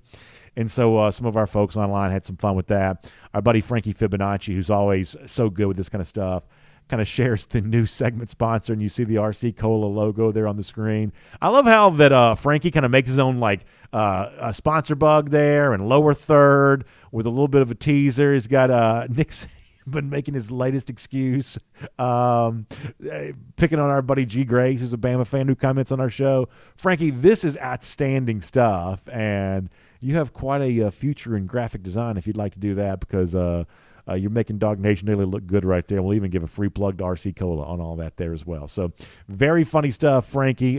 Great way to close out today's show with our golden shoe. How about our Gator Hater Updater? Because while Alabama may be whining and complaining, they've at least won a national championship in modern times here. For Florida, it's been 4,961 days since they have won anything of note, and they're going to be toting another whooping coming up 81 days from right now. That is our Gator Hater Countdown. We will see you tomorrow on DawgNation Daily, presented by Meriwether and Tharp. And on video. Time now for the R.S. Andrews cool down, and I am not pouring sweat today. I am not standing up vertically with a shaky cell phone. I am in here, friendly confines, as we like to do, doing the show with all of you, and hope it was a good one. Hope you had a good time with that. It was certainly a long one, so we at least gave you your money's worth in terms of the duration of the show, but hopefully the content of the show worked out for you well there as well. So let's go to YouTube first. I got tipped off that the YouTube folks were just absolutely roasting me yesterday, which is all fine and well. Actually, I was told they weren't too unkind to me, but just sort of laughing at the situation. And we don't mind that. We don't take ourselves too seriously around here. We take the content and the subject matter seriously, but not ourselves. So there you go. Stephen Small laughing at me saying standing up vertically. What I meant by that was, so when I had to go back out and get on the phone, it's like you had to kind of hold it up this way to speak. And so that kind of means that you're not filling up the entire screen. If you turn your phone horizontally, you can kind of get a little bit of a broadcast style look there, but with the Zoom yesterday, not able to do that. And so there you go with me, just absolutely pouring sweat. It felt like a desert out there yesterday. There was also all the not leaf blowers. That was the Tennessee game on the road last year. All the edgers, what the edging equipment is. They're edging everywhere, and it's just, listen, they're doing their job. I'm not trying to get in the way of somebody else doing their job. They're doing their job. I'm trying to get away with all that. Just some days it's just not your day. I sort of think of my life as a sports team. It's some days you win, some days you sort of take the L, but you just got to dust yourself off and come back out the next day. That's really what it's all about. It's like, do you get back, to mix a million metaphors, do you just get back on the horse again when you take the L? And after a long time of living, I got a lot of experience taking the L, and you just sort of get back up and you do it again. And there you go. Thomas Tyson says, BA for governor. Let's start the annexation of Florida.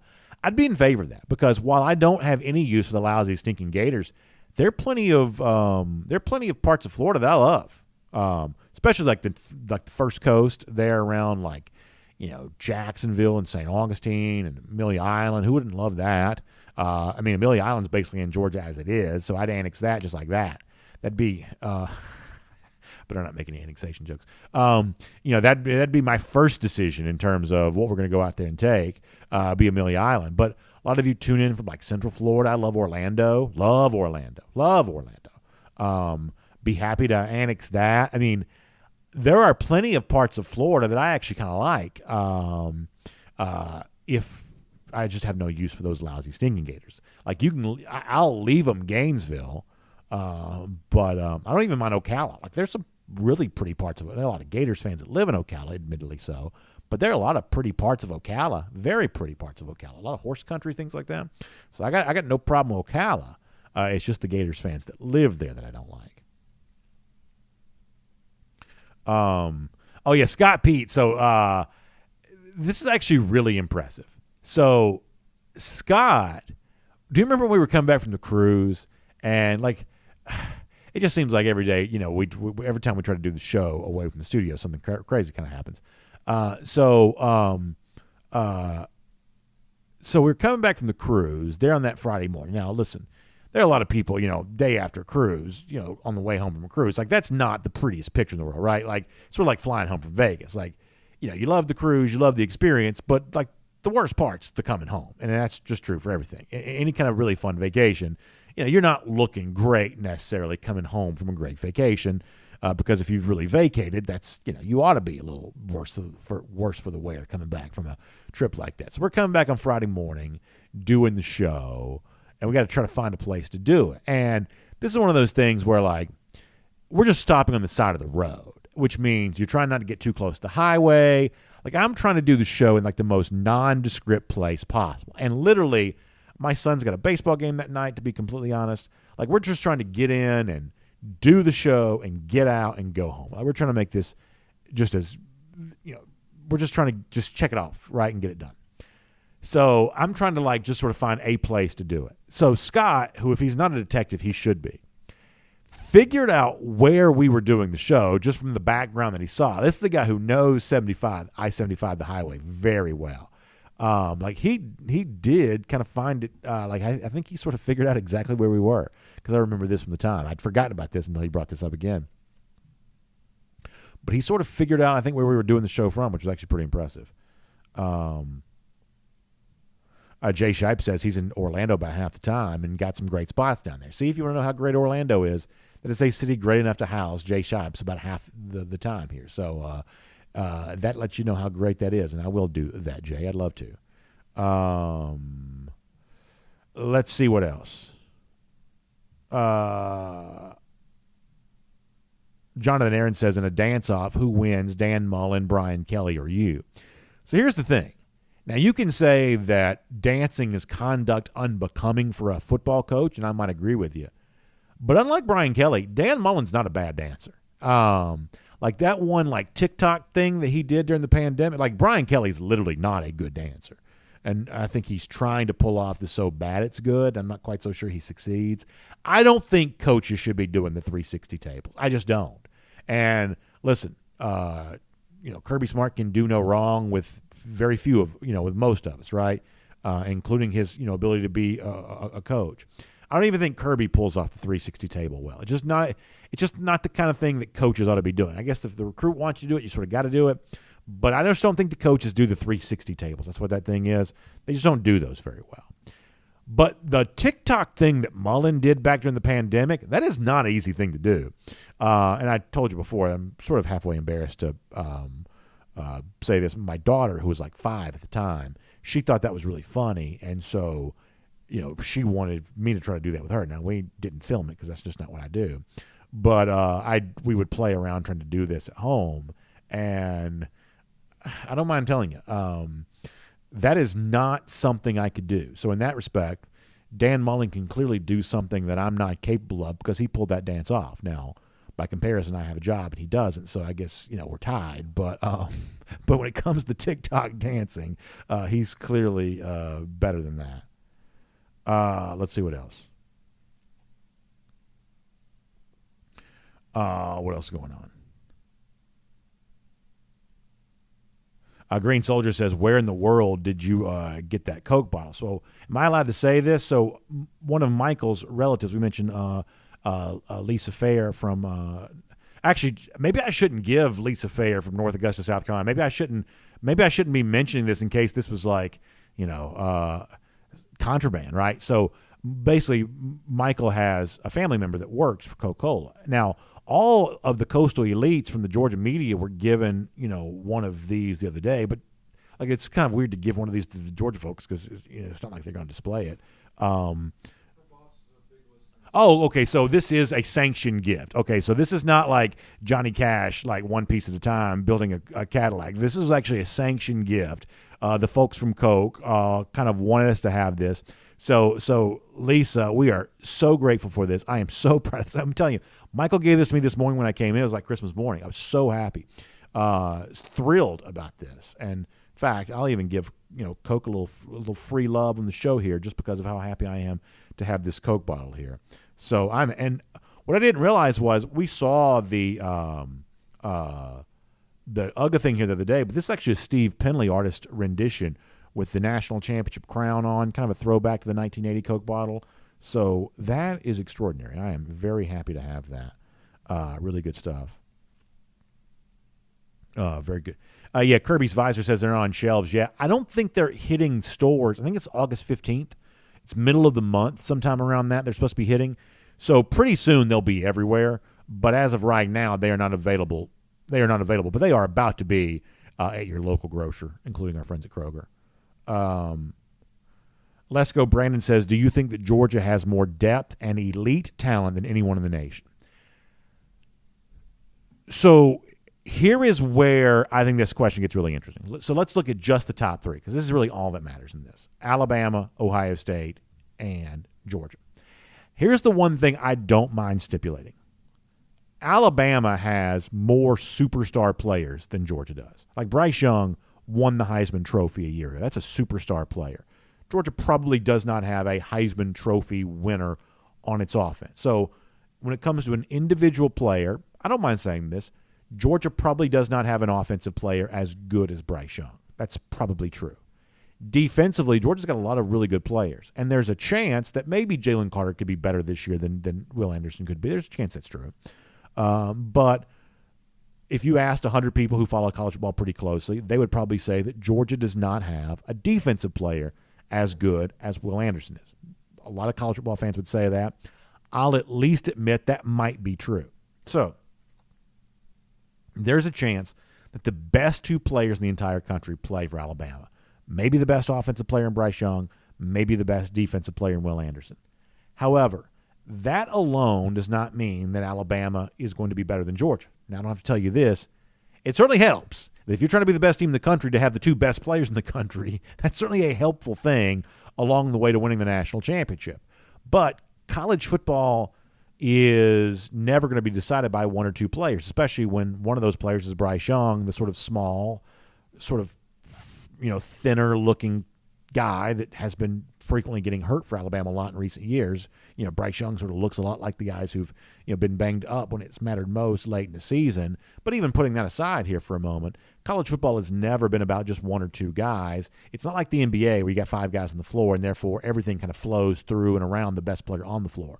College football is 22 guys on the field, and there is a lot to be said for something other than just the one superstar player. So Georgia may have a better level of talent on balance than Alabama, even if it doesn't have two players as good as Alabama's two very best are. That's at least a possibility. Compare that to Ohio State here for a moment.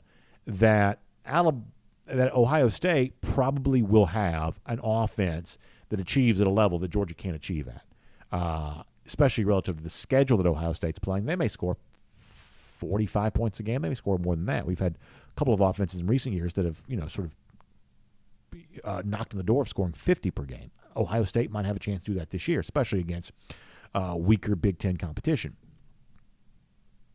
But That in itself does not mean they'll be better than Georgia, because Georgia showed you a year ago that you got to be good on both sides of the ball. As I said yesterday, you've got to be great somewhere, and probably a few somewheres. You got to be great somewhere and at least good everywhere. Well, last year Ohio State was not at least good everywhere. Ohio State was no better than average defensively. In some spots, their defense, they're even below that. So that's what it comes down to. Can Georgia be the best version of great somewhere, at least good everywhere? I think they can be. I do think they can be, and that's the way in which Georgia would win the national championship. You may not have Bryce Young at quarterback, but you can have a better offensive line than Alabama does. You may not have, Will Anderson Jr., as your edge rusher, but you could have more team sacks than Alabama does. You can be a more composite version of good everywhere while also being great somewhere. You definitely can do that. You definitely can. And you can just play a better defensive system than Alabama plays.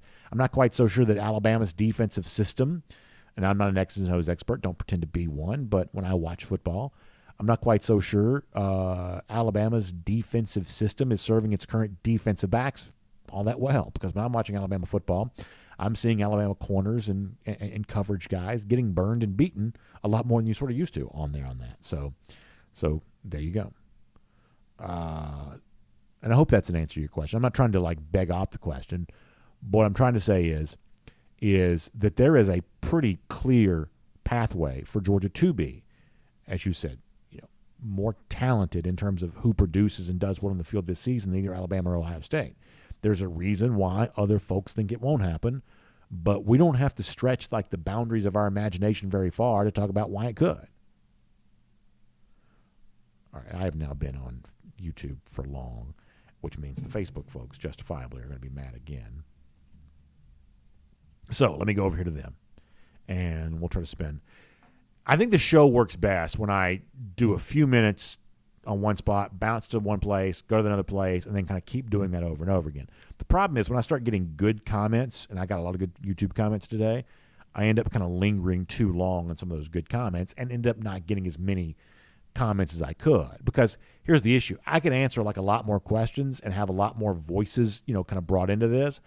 But if I'm not giving, thoughtful answers, then it sort of ends up being a little bit of a choppy segment.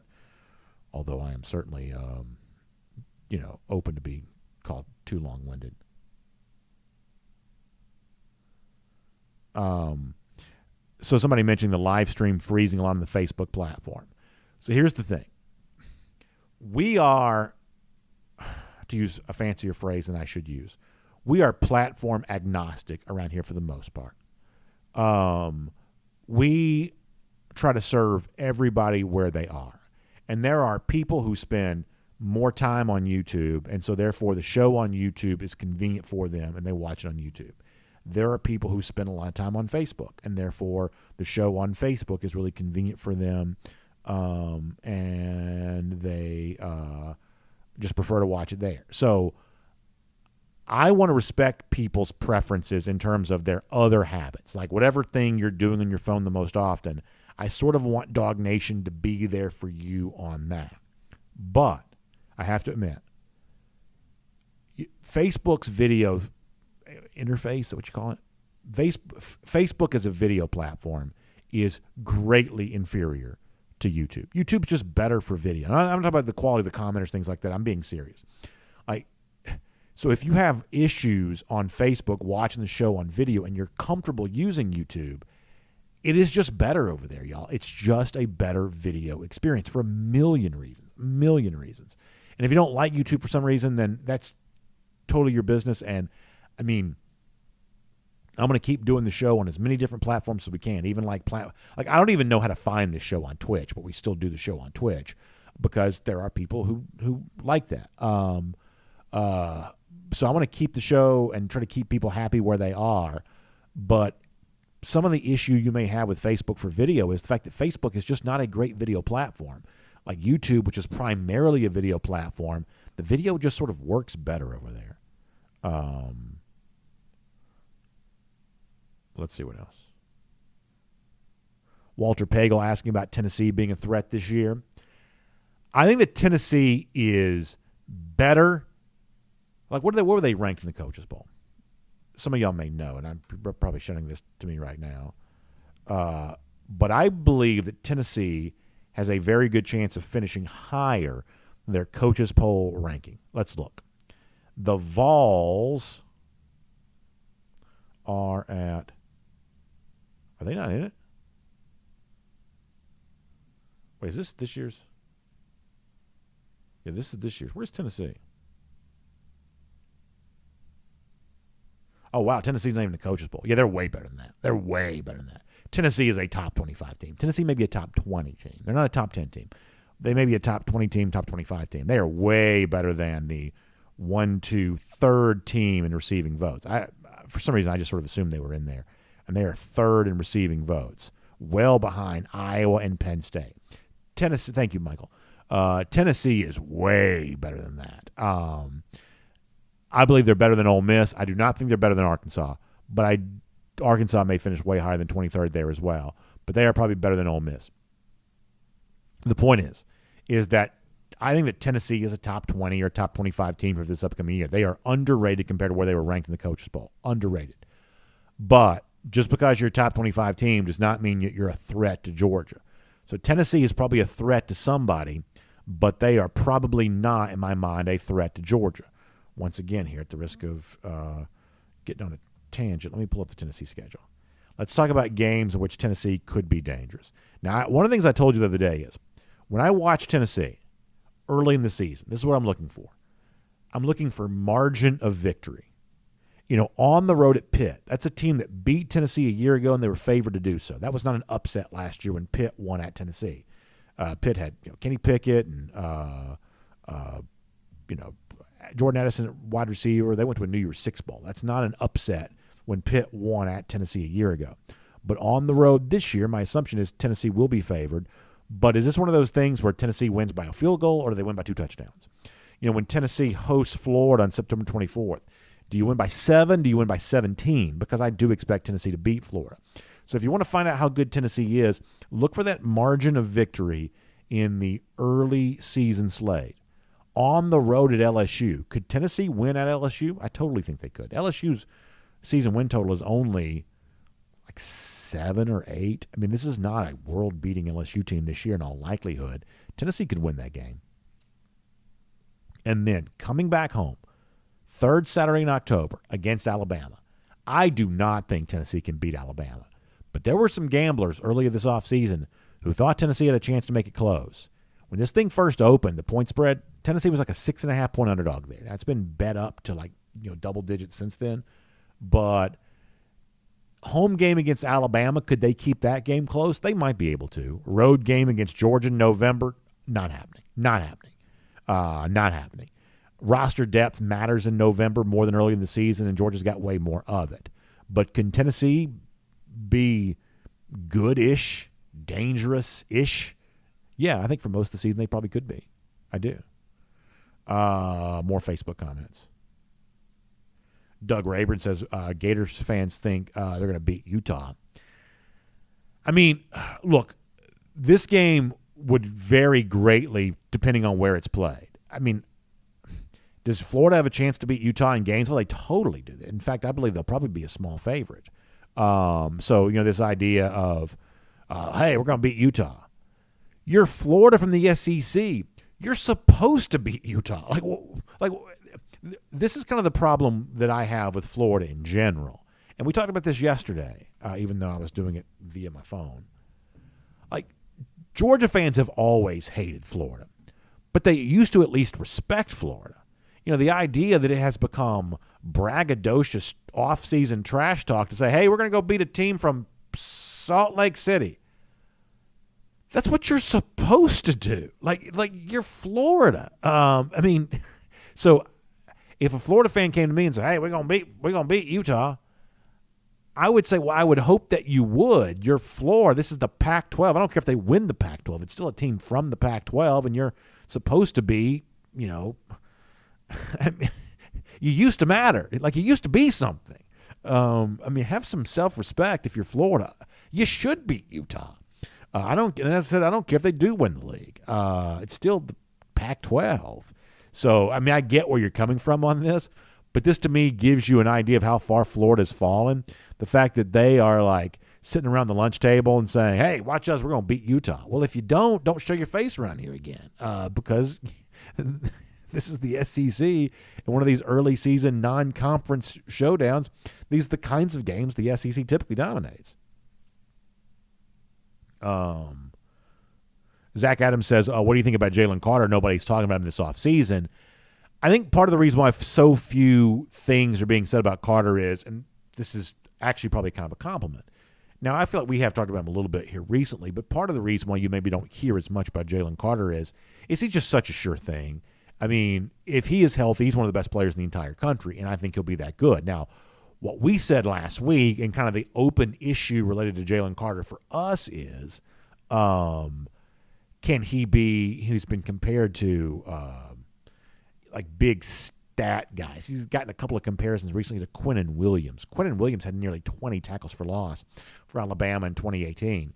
Is Carter a very good player for Georgia, or is he like Babe Ruth? Is he out there just collecting monstrous stats, double-digit sacks, megawatt double-digit tackles for loss? That obviously is a big, game-changing type season, not just for him, but Georgia defensively all the way around, if Carter's out there collecting big numbers, because great defenses don't just stop things from happening. Great defenses make things happen. They take the football from the opposition. They score. They move the football backwards. Like, these are things that impactful defenses do. They don't just build a wall that prevents the offense from going where it wants to go. They don't just stop something from happening. They make something happen. And if Carter has the kind of year that the players he's been most recently compared to have, that's one of the great seasons in Georgia history. Ryan S. Walker says, I hope they lose to Utah. Talking about Florida. Now you're talking about something different. Would I love to see the Utes come into Gainesville and take a piece of that stadium home with them? You better believe I would. Should Florida be humiliated if that does happen? I think, yes, they probably should be. So we get to be happy no matter what. Yeah. Matt Rukavina having some fun with his Tennessee, no place like home for the holidays. And that's been a good one for Matt for quite a long time. Philip Jordan Wells says UCF is better than Florida, as he calls them, Florida. You know who I think one of the big winners in college football recently is? And this is something you've never heard me say before, and y'all probably laugh at me for saying it now. I sort of think Gus Malzahn's kind of a big winner. Gus Malzahn seems really happy.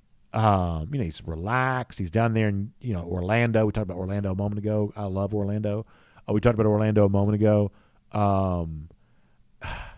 And like, he's out of the pressure cooker that is Auburn. I mean, like, I'm sure he must watch Brian Harsin just getting chewed up and spit out and all these fake phony rumors attached to his name, just dragging employees of that athletic department through the mud just because they feel like that might give them 1% of an advantage over trying to get a guy fired if they want to get fired.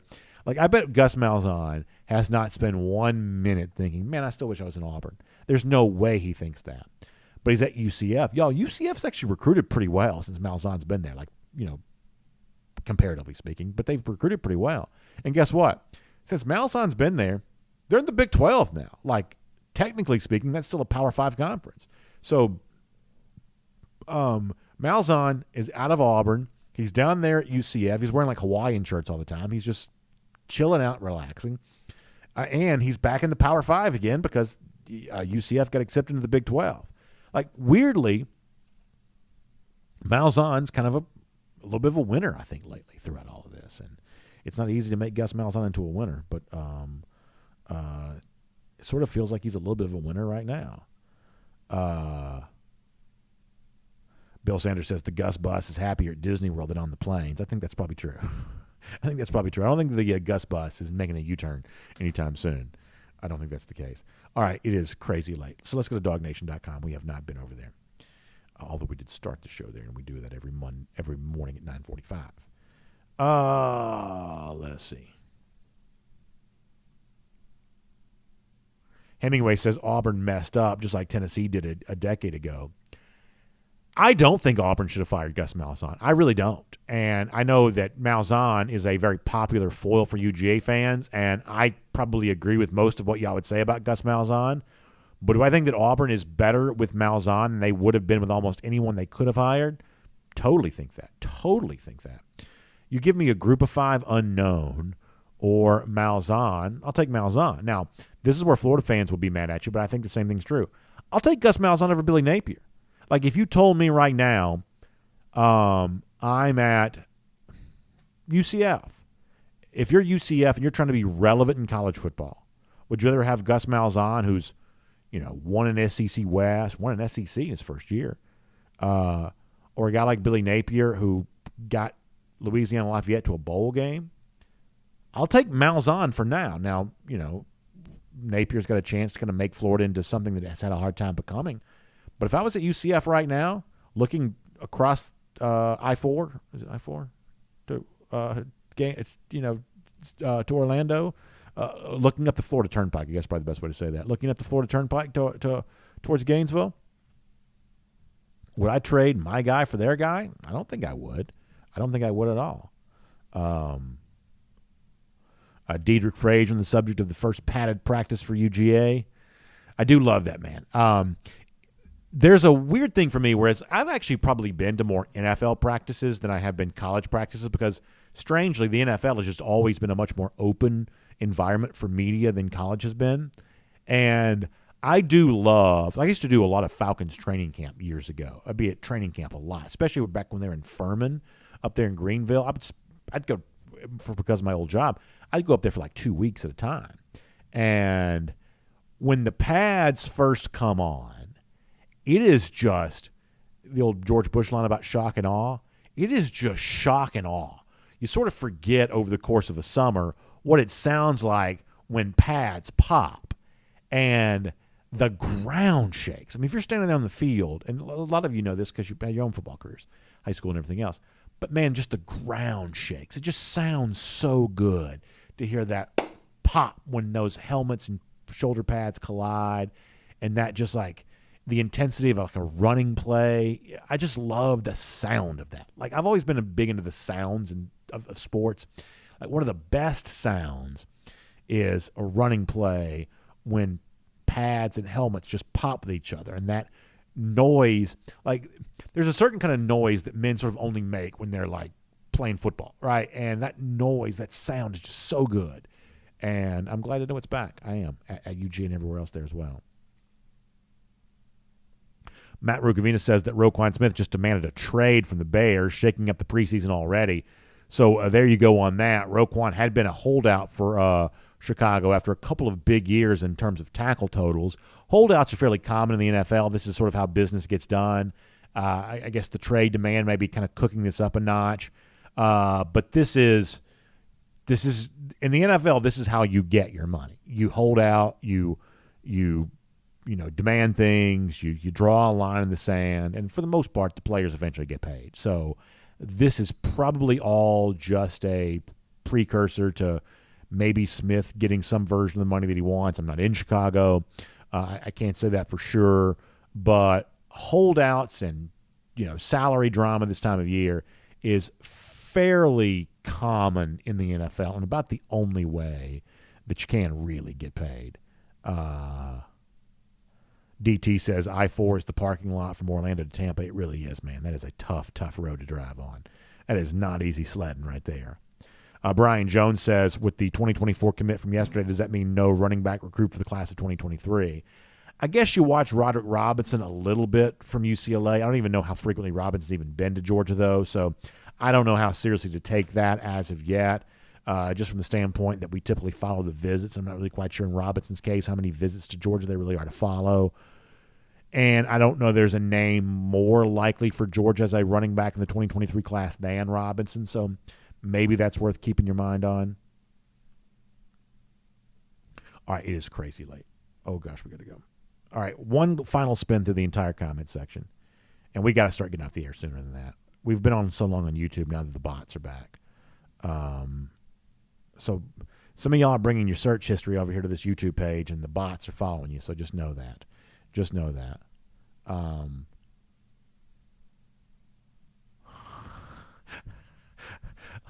Let's Go Brandon tells a very funny story in our YouTube comment section. I'm just going to leave that at that, but that's very funny.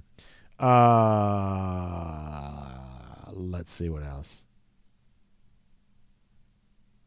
Bubba says, to be honest, the Auburn coaching job is just a very hard job. It really is. It really is. I mean, South Carolina's a little bit like this because they have to play Clemson every year plus Georgia. But when you're playing Bama plus Georgia plus the rest of the SEC West, that's a very hard job. And to give you an idea, for some of you who watch recruiting pretty closely, look at how small the circle of recruits that Auburn has been getting over the course of the last little bit. It's like, they're basically like recruiting like Auburn, Opelika, they're barely even coming into Columbus anymore. Like, their circle of recruits is just getting smaller and smaller. It is a hard job. It's a hard job.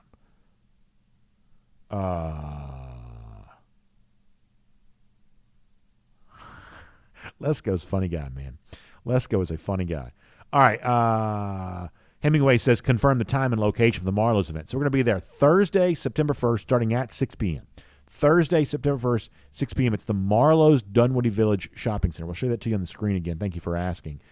Dunwoody Village Shopping Center there for that particular Marlowe's event. It's going to be great, y'all. It's going to be so much fun. So we're going to talk a lot about it as we get closer, but that's going to be a good time. Somebody on their dog. So on DawgNation.com, one of the traditions that's kind of emerged there is people make a lot of like funny like usernames. And one of our guys, Jay Shipes, we sort of jokingly say talks a lot about Texas A&M. He accuses me of doing that, but we think the shoe's actually on the other foot. So we now have a commenter at DawgNation.com calling themselves Texas J&M. That is very funny. That is really very funny. You have to be a regular, sort of pretty plugged-in person in the comment section to know what that is, but that's really pretty funny. Nick Roundtree hoping these trips around the sun shows can streamline. Well, I feel like we've been on topic the entire time. We've just been long. But I guess we're trying to please as many people as we can. All right, Zach Adams, thanks for the kind words. Philip Jordan Wells says, stop dwelling on YouTube so much. Fair enough on that. Matt Rukavine also saying we're back to those noon shows. We can't be on this long. We got to go. It's way too long. So I did spend too long on YouTube today. That made us late for everything else. So we'll clean this up. We'll come back and we'll try again tomorrow. Thank you so much for being here. Big thanks to the AJC as well. Atlanta Journal-Constitution, AJC.com. Braves moving on after a debacle in New York in the 5-game series. Plenty of AJC coverage about how they try to do that. Also, there's an Atlanta restaurant called Scalini's, which is kind of famous for being a restaurant that people eat at as a way of like inducing birth. It's total superstition. It's not real, but it's been kind of a story in Atlanta for a long time. I guess that restaurant's actually closing, which I did not know, so you can read more about that.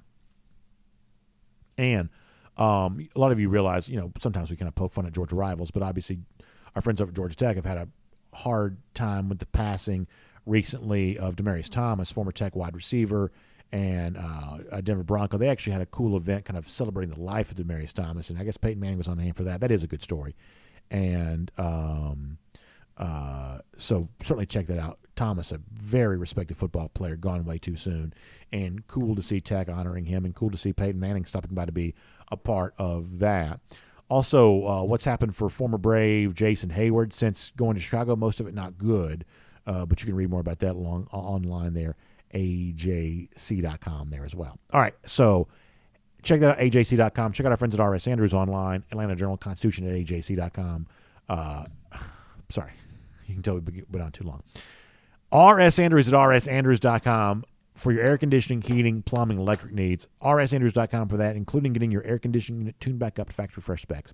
Make sure you check them out today.